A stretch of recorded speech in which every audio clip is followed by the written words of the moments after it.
Hey guys, I want to take a couple minutes and go over my customized pistol target system with you. The steel is AR500 steel, 3/8 thick from Shootsteel.com. The torsos are 18 inches wide, 30 inches tall. They'll be able to receive your basic pistol calibers such as 9mm, 40, 45, 38 special, that sort of thing. It'll also handle the rifle calibers up to 308 Winchester, but they recommend starting it at 100 yards or so. Pistol range, you're usually looking at 10 to 25 yards is probably a realistic number.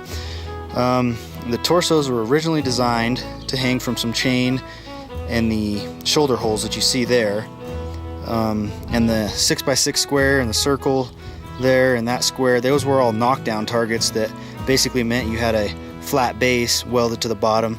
You go down range, stand it up, shoot it down, and go back and stand it up. So that was getting old, so I wanted to improve my target system here. And so in order to do that, I had to start with the base. The base is 3/16 inch tube steel, welded as you see there, and I just got some 2x4s, and it's 3/16 inch by 2x4 steel, and then the 2x4s kind of slip right in there, perfect fit.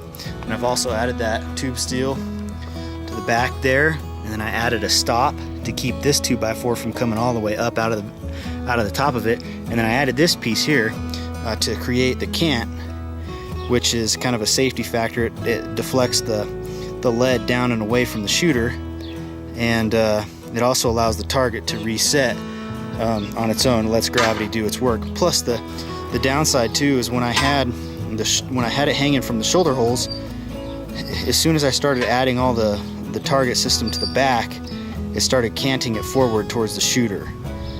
So that was a bad thing. So that's the other reason why I had to kind of switch to the base that I built. So what you have here is just basically some 1/2 inch rod that I bent with a torch and a vise, and then I cut the flat base off of that knockdown target, welded those together, welded those 5/8 nuts to the back. So this guy just kind of drops in, just like you see there, and just kind of swings free.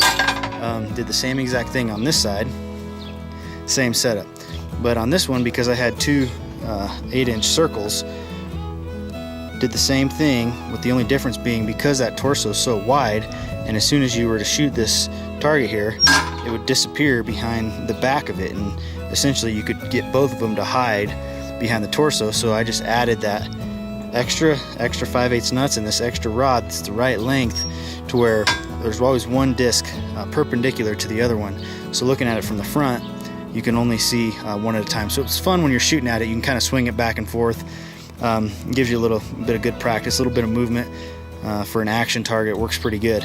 And then as far as pistol targets go, I also have these 10-inch static targets here.